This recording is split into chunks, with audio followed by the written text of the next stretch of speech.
안녕하십니까? 임정권사입니다.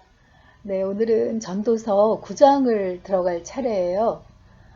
솔로몬이 전도자로서 인생을 돌아보면서 결론적으로 그 인생에 대한 이야기를 하고 있는 그런 장이라고 할 수 있습니다. 사람은 한계가 있고 인생의 삶과 죽음은 하나님의 주권하에 있는데 결국 모든 사람은 죽음으로 갈 수밖에 없다. 우리가 앞에서도 지혜자나 우매자나 다 죽기는 매한가지라고 솔로몬이 이야기했잖아요. 그렇지만 하나님이 허락하신 그 인생에서 그 희망과 그 기쁨을 가지고 부지런하게 열심을 다해서 사는 것이 가장 복된 삶이다라고 이렇게 결론을 내리고 있는 그런 장이라고 할 수 있겠습니다. 전도서 9장에서는 먼저 의인과 악인이 같은 운명에 처하게 된다고 이야기하고 있습니다. 죽음이 예정된 연약한 존재인 것은 의인이나 악인이나 마찬가지라는 소리죠. 특히 지혜자들이나 그 의인들이나 그들의 행위가 모두 다 하나님의 손 안에 있다고 이야기를 하고 있습니다. 사랑과 미움까지 하나님의 손에 달려있음을 선포하고 있죠. 미래를 알 수 없는 우리 삶에 있어서 무엇보다 중요한 것은 하나님의 섭리와 절대 주권을 신뢰하는 일입니다. 그래서 우리가 주목해야 할 것은 상황이라든가 환경이라든가 우리 개개인의 어떤 그 능력이 아니라 하나님의 손이 어디를 향하고 무엇을 가르치고 계시는지를 깨닫는 그것이 가장 중요하다는 거죠.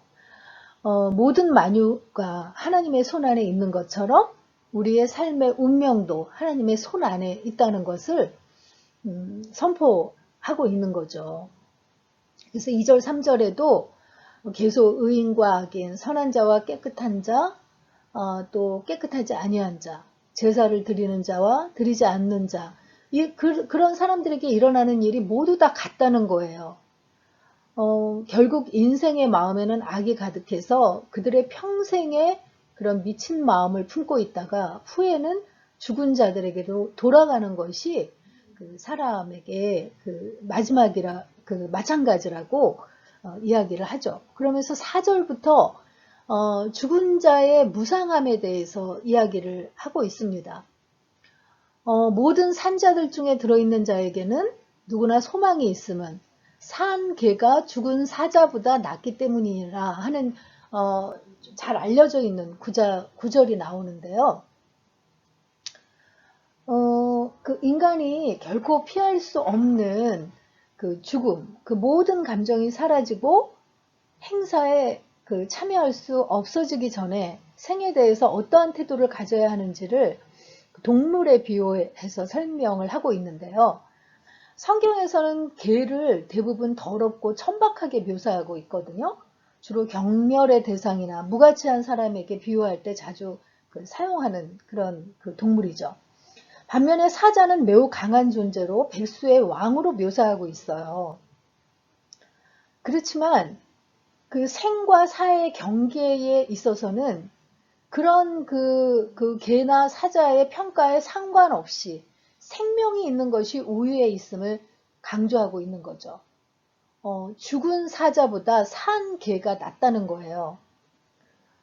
그만큼 이제 살아있는 그 생명을 중요하게 지금 이야기하고 있는 것을 볼 수 있는데, 이게 우리가 영생을 그 소중하게 여기는 크리스찬에게 약간 뭔가 충돌되는 개념이라고 생각할 수 있는데, 이게 단지 그 사는 것이 그 하루라도 이 땅에서의 삶이 중요하다 이런 의미가 아니라요. 이제 이 다음에 그런 그 설명이 나오는데, 산 자들은 죽을 줄을 알되 죽은 자들은 아무것도 모르며 그들이 다시는 상을 받지 못하는 것은 그들의 이름이 잊어버린 바 됨이니라 하고 그 표현을 하고 있어요. 죽은 자들은 아무것도 모르고 그들이 다시는 상을 받지 못한다라는 표현에서 이 땅에서 사는 동안 상을 받을지 심판을 받을지 구원에 대한 것이 결정될 수 있다는 거예요. 그러니까 우리가 영원한 정말 그 천국을 누릴지 아니면 영원한 그 영벌을 받을지는 살아있을 때 결정이 되기 때문에 그만큼 삶이 중요하다는 것을 강조한다고 이야기할 수 있는 거죠.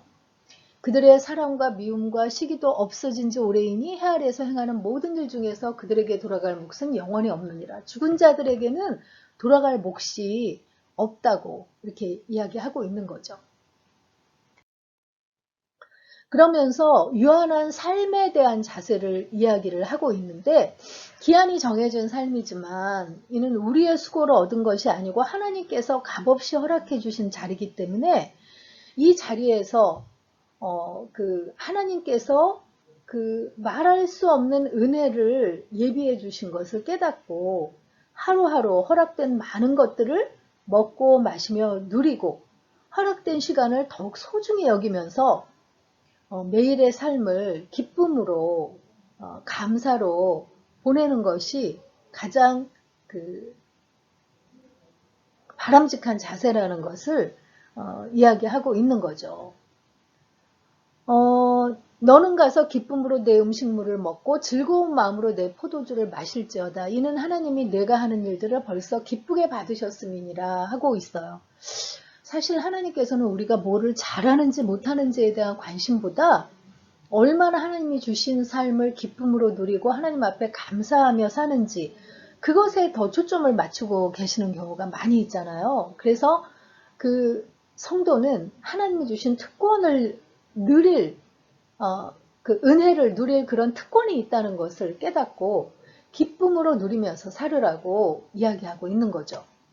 그러면서 내 손이 이를 얻는 대로 힘을 다하여 할지어다. 내가 장차 들어갈 수월에는 일도 없고 계획도 없고 지식도 없고 지혜도 없음이니라 하면서 삶의 현장에서 누리는 것들이 얼마나 중요한지 결국 그것들이 다 단절된 그 죽음은 아무것도 결정할 수 없는 그런 상황이라고 다시 한번 강조하고 있는 거죠. 유일한 삶 앞에서 인간은 연약한 존재일 수밖에 없잖아요. 그 앞에서 이렇게 그 2인칭의 시제로 얘기하는 것과는 달리 여기서는 내가 돌이켜 해 아래서 보니 하면서 1인칭 시제로 스스로 자기를 돌아보면서 삶의 한계를 적나라하게 드러내고 있습니다. 열심히 사는 것이 잘못된 것은 아니지만 그 열심히 사는 그 목적이 그 결과에만 집중되어 있다면 우리는 실망할 수밖에 없다는 거죠. 그런데 지혜롭다고 총명하다고 해서 반드시 부를 누리는 것도 아니고 유능하다고 해서 반드시 높은 지위를 얻는 것도 아니라는 거죠. 그 삶이 언제나 수학 공식과 같지 않고 그 동물들이 그물에 걸림과 같이 뜻하지 않게 어려움에 직면하기도 하는 것이 바로 삶이라고 하면서 유한한 삶을 사는 연약한 그 존재가 바로 인간이라는 것을 이야기하면서 스스로에게 집중하는 것이 아니라 무한자이고 절대자인 하나님에게 집중하는 것이 필요하다는 것을 지금 이렇게 표현하고 있음을 볼 수 있습니다.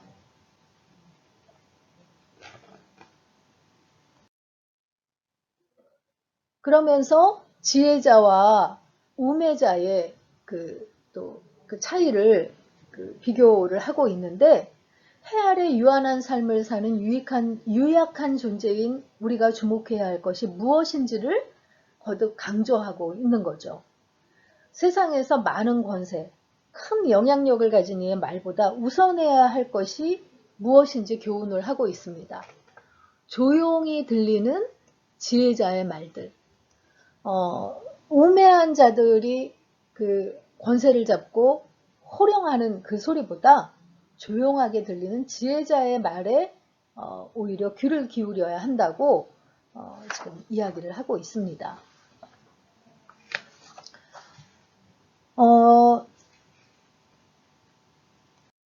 그래서 이 9장의 핵심이 그 천지 만물의 모든 것이 하나님의 손 안에 있다는 것을 깨닫고 성도들의 모든 삶의 운명이 하나님께 있다는 것을 깨닫고 지혜로 살아가라고 이야기하는 것인데, 그래서 오늘의 묵상 포인트도요. 모든 삶의 모든 운명이 하나님께 있다는 것이 온전히 믿어지시는지 묵상해 봅시다 라고 잡아봤어요. 때로는 우리가 우리의 힘으로 무언가를 좌지우지할 수 있다고 생각하는 때가 너무나 많잖아요. 그런데 그 모든 삶의 모든 운명, 이것이 하나님께 있다는 것을 절대적으로 인정하고 신뢰하고 그 앞에서 겸손하게 주님의 주권을 인정하며 살아가는 우리가 되었으면 하는 생각을 해봅니다. 전도서 9장 읽고 마치도록 하겠습니다.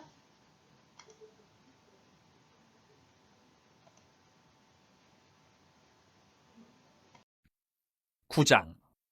이 모든 것을 내가 마음에 두고 이 모든 것을 살펴본즉 의인들이나 지혜자들이나 그들의 행위나 모두 다 하나님의 손안에 있으니 사랑을 받을는지 미움을 받을는지 사람이 알지 못하는 것은 모두 그들의 미래의 일들임이니라. 모든 사람에게 임하는 그 모든 것이 일반이라. 의인과 악인, 선한 자와 깨끗한 자와 깨끗하지 아니한 자, 제사를 드리는 자와 제사를 드리지 아니하는 자에게 일어나는 일들이 모두 일반이니 선인과 죄인, 맹세하는 자와 맹세하기를 무서워하는 자가 일반이로다. 모든 사람의 결국은 일반이라. 이것은 해 아래에서 행해지는 모든 일 중에 악한 것이니 곧 인생의 마음에는 악이 가득하여 그들의 평생에 미친 마음을 품고 있다가 후에는 죽은 자들에게로 돌아가는 것이라. 모든 산자들 중에 들어있는 자에게는 누구나 소망이 있음은 산 개가 죽은 사자보다 낫기 때문이니라. 산자들은 죽을 줄을 알되 죽은 자들은 아무것도 모르며 그들이 다시는 상을 받지 못하는 것은 그들의 이름이 잊어버린 바 됨이니라. 그들의 사랑과 미움과 시기도 없어진 지 오래이니 해 아래에서 행하는 모든 일 중에서 그들에게 돌아갈 몫은 영원히 없느니라. 너는 가서 기쁨으로 내 음식물을 먹고 즐거운 마음으로 내 포도주를 마실지어다. 이는 하나님이 내가 하는 일들을 벌써 기쁘게 받으셨음이니라. 내 의복을 항상 희게 하며 내 머리에 향기름을 그치지 아니하도록 할지니라. 내 헛된 평생의 모든 날, 곧 하나님이 해 아래에서 내게 주신 모든 헛된 날에 내가 사랑하는 아내와 함께 즐겁게 살지어다. 그것이 내가 평생의 해 아래에서 수고하고 얻은 내 몫이니라.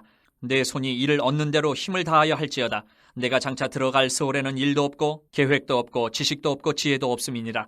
내가 다시 해 아래에서 보니 빠른 경주자들이라고 선착하는 것이 아니며 용사들이라고 전쟁에 승리하는 것이 아니며 지혜자들이라고 음식물을 얻는 것도 아니며 명철자들이라고 재물을 얻는 것도 아니며 지식인들이라고 은총을 입는 것이 아니니 이는 시기와 기회는 그들 모두에게 임함이니라. 분명히 사람은 자기의 시기도 알지 못하나니 물고기들이 재난의 그물에 걸리고 새들이 올무에 걸린 같이 인생들도 재앙의 날이 그들에게 호련히 임하면 거기에 걸리느니라.